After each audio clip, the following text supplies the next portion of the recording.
नमस्कार, स्वागत है आपका कमोडिटी 10 बजे 10 मिनट में। सबसे पहले बात एग्री मार्केट की करते हैं और टॉप 10 कमोडिटी के साथ शुरुआत करते हैं। सबसे पहले बात मसालों की। जीरे को देखें तो लोअर लेवल पे बाइंग आ रही है। इस बार जो जीरे की स्विंग है वो कम है और साथ ही आगे रमजान की डिमांड निकलने की संभावना है, लेकिन कैरी ओवर स्टॉक इस बार ज़्यादा रहने की उम्मीद है। उसका दबाव ऊपरी स्तरों पर फिर से दिख सकता है। धनिया की अगर बात करें तो लगातार तेजी के बाद हल्की सुस्ती अब दिख रही है। अभी भी 7700 रुपए 7700 रुपए के आसपास धनिया का दिसंबर का वायदा कारोबार कर रहा है। हल्दी को देखें 14300 रुपए के ऊपर पहुंच चुकी है। पिछले सत्र में 3% से ज्यादा की तेजी, लगातार यहां तेजी 2 सत्र में 7% चढ़ने के बाद आज सुस्ती के साथ शुरुआत हुई है। ग्वारगम और ग्वारसीड लगातार नरमी का रुख है। 10,400 के नीचे ग्वारगम और ग्वारसीड का वायदा 5,200 रुपए के आसपास आ चुका है। आवक काफी ज्यादा है।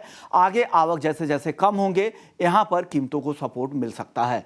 ग्वारसीड ग्वारगम के बाद कैस्टर की बात करते हैं। अच्छी तेजी के बाद 7,000 तक जाने के बाद अब लगातार यहां पर मुनाफा वसूली दिख रही है। अब भाव आ चुका है 6,630 रुपए के आसपास। सनफ्लावर ऑयल, सभी खाने के तेल में तेजी है। पाम में सबसे ज्यादा तेजी है। उसका असर सनफ्लावर को लेकर है। इंटरनेशनल मार्केट में सप्लाई को लेकर भी चिंता है 1350 के बाद, लेकिन ऊपरी स्तरों पर हल्की मुनाफा वसूली पिछले सत्र में दिखी थी।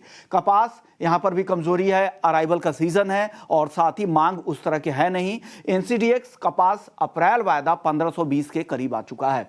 कपास कली में भी तेज गिरावट आई है। दिसंबर का वायदा गिरकर 2700 रुपए तक फिसल चुका है। आखिरी काउंटर है कॉटन वॉश ऑयल का। बाकी तेलों के साथ यहां पर भी तेजी दिख रही है। 1260 के ऊपर यह काउंटर कारोबार कर रहा है। चलिए अब चलते हैं जीसीएल के। हमारे साथ अमित खरे हैं। अमित जी, बहुत बहुत शुक्रिया। सबसे पहले हल्दी में बताइए, हल्दी की तेजी आपको टिकाऊ दिखती है क्या?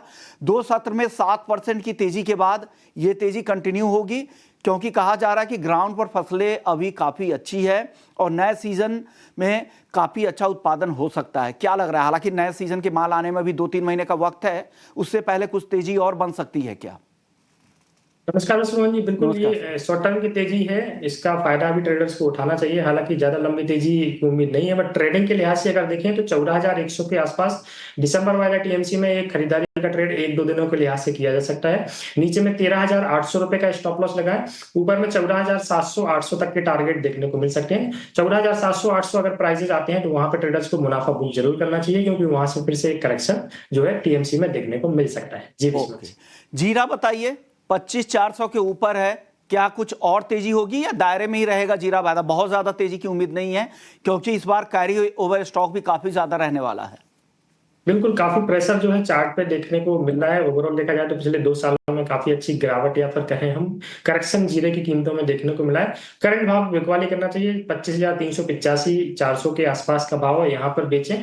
26,000 रुपए के ऊपर का एक स्टॉप लॉस लगाएं। नीचे में 24,000 तक के टारगेट जो है जीरे में देखने को मिल सकते हैं। जी धनिया बताइए। धनिया शानदार तेजी 7,700 के आसपास है। हालांकि पिछले सत्र में थोड़ी मुनाफा वसूली जरूर दिखी थी। क्या और दम है क्या इस बार? जो ज्यादातर फंडामेंटल्स जीरे के धनिया के पक्ष में है, क्योंकि इस बार कैरी ओवर स्टॉक भी खत्म है, साथ ही इस बार सोइंग में भी काफी देरी हो गई है, वेदर भी फेवरेबल नहीं है। क्या लग रहा है ये तेजी कंटिन्यू होगी? 8,000 के ऊपर के लेवल दिख सकते हैं क्या धनिया में? बिल्कुल, पूरे एनसीडीएक्स में जो खरीदारी का जो ट्रेड है वो सिर्फ और सिर्फ धनिया जो है एज पर चार्ट और फंडामेंटल देखने को मिल रहा है। इसी जो लोग तेजी साइड जाना चाह रहे हैं वो धनिया पे जरूर फोकस करें। शॉर्ट टर्म के लिहाज से भी देखा जाए और पोजिशनल लेवल से, दोनों जो है लेवल्स पे ये काफी अट्रैक्टिव नजर आ रहा है। एंट्री के जो पॉइंट है वो देखा जाए तो 7600-7500 की रेंज में कहीं पे भी एंट्री की जा सकती है। ऊपर में 8400 तक के टारगेट देखने को मिल सकते हैं। पहला टारगेट 8,000 के आसपास का रहेगा, फिर 8400 के भाव भी इसमें पोजिशनल बेसिस पे देखने को मिलेंगे। नीचे में 7200 रुपए का स्टॉप लॉस लगाए। ये जो व्यू मैं धनिया का दे रहा हूँ वो 15 से 20 दिनों का या ज्यादा से ज्यादा 1 महीने तक का जो व्यू रहेगा। जी विस्मन जी, 80 रुपए का जो 100 रुपए का जो टारगेट दे रहे हैं अमित जी, वो 1 महीने तक का व्यू है। पोजिशनल व्यू के हिसाब से काम कर सकते हैं। पहला टारगेट 8,000, फिर 8,400 रुपए तक भी आ सकते हैं। 76-75 के आसपास खरीदारी करने की कोशिश करिए। ग्वार बताइए अमित जी। ग्वार काफी सुस्ती दिखा रहा है। नरमी के लगातार नरमी भी जारी है। आगे कुछ रिकवरी की उम्मीद करें? जैसे जैसे पीक अराइवल सीजन खत्म होंगे, क्या कुछ तेजी आएगी? अभी शॉर्ट टर्म के लिहाज से देखें तो करंट महीने में अभी अराइवल जो है कंटिन्यू जारी रहेगी। अभी हमने देखा कि लगभग लास्ट 20 दिनों में काफी अच्छी जो है अराइवल का प्रेशर हमें मंडियों में देखने को मिला और उसका ही प्रेशर जो है कीमतों में भी देखने को मिला। 5600-5700 के आसपास के इसने हाई बनाए थे, अभी देखिए 5200 के नीचे प्राइसेस ट्रेड कर रहे हैं। तो शॉर्ट टर्म के लिहाज से 2-4 दिनों के लिहाज से इसमें बिकवाली का ही ट्रेड मैं रिकमेंड करूंगा। 5250 के आसपास दिसंबर वायदा ग्वारसीड में बिकवाली ट्रेडर्स को करनी चाहिए। ऊपर में 5330 रुपए का स्टॉप लॉस लगाए। 5100 के टारगेट मेरे को लग रहा है 1 से 2 ट्रेडिंग सेशन में ग्वारसीड में देखने को मिल सकते हैं। जी विष्णु जी। तो और थोड़ी गिरावट आ सकती है। कॉटन सीड, ऑयल केक और कपास, इन दोनों में और गिरावट की संभावना आपको दिख रही है क्या अमित जी? कुक्कुट वायदे में हमने देखा कि लास्ट जो है अभी last to last trading session में लगभग 6% का लोअर सर्किट लगा और प्राइसेस 2700 के आसपास ट्रेड कर रहे हैं। ओवरऑल ट्रेंड इसका नेगेटिव जो है चार्ट पे कुक्कुट वायदा का दिखाई दे रहा है, तो थोड़ा सा अगर उछाला आता है तो इसमें बिकवाली करके ही चलें। 2750 के आसपास इसमें बेचें। 2782 रुपए का स्टॉप लॉस लगाएं। नीचे में 2670 रुपए तक के टारगेट कुक्कुट निकल कपास खली में देखने को मिल सकते हैं।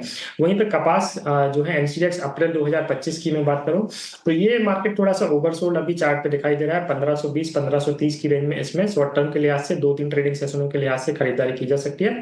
1500 रुपए का स्टॉप लॉस लगाएं। ऊपर में 1580 तक के टारगेट कपास वायदा में देखने को मिल सकते हैं। जी विष्णु जी। चलिए, नॉन एग्री मार्केट पर एक राय आपकी चाहिए। गोल्ड और सिल्वर लगातार सेफ हेवन बाइंग से फायदा यहाँ पर मिल ही रहा है। जितने भी यहाँ पर खबरें आ रही हैं फेवर में हैं। अब फिर से खाड़ी देशों में तनाव को लेकर चिंता है, क्योंकि यूएस ने यूएन के प्रस्ताव को, सीज फायर के प्रस्ताव पर वीटो लगा दिया है। ब्याज दरों, मार्केट में ब्रॉडर यही व्यू है कि दिसंबर में एक कटौती हो जाएगी। ट्रंप जब तक व्हाइट हाउस पहुंचेंगे एक और कटौती की संभावना बन रही। तो ये सारे फेवरेबल है। और साथ ही रूस की तरफ से जिस तरह से न्यूक्लियर हमले की चेतावनी दी जा रही है, लॉन्ग रेंज मिसाइल से हमले हुए हैं जो भी वेस्टर्न कंट्रीज के सपोर्ट से यूक्रेन की तरफ से, ये लगातार दूसरी बार हुआ है जो कल हमला हुआ है यूक्रेन की तरफ से।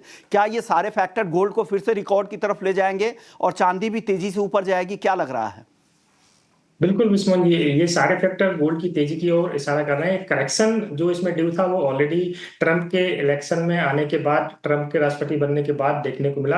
गोल्ड का हाई जो था वो 79,500 के आसपास था और वहां से करेक्ट हुआ नीचे में 73,300 तक के लो इसने बनाए। लगभग 6,000 पॉइंट की गिरावट या फिर करेक्शन जो है गोल्ड में देखने को मिला। वहां से वापस फिर से देखा जाए तो लगभग 3,000 की रिकवरी ऑलरेडी आ चुकी है। एंट्री के लिहाज से देखा जाए तो 76,100 के आसपास आज ट्रेडर्स को इसमें एक फ्रेश खरीदारी करनी चाहिए।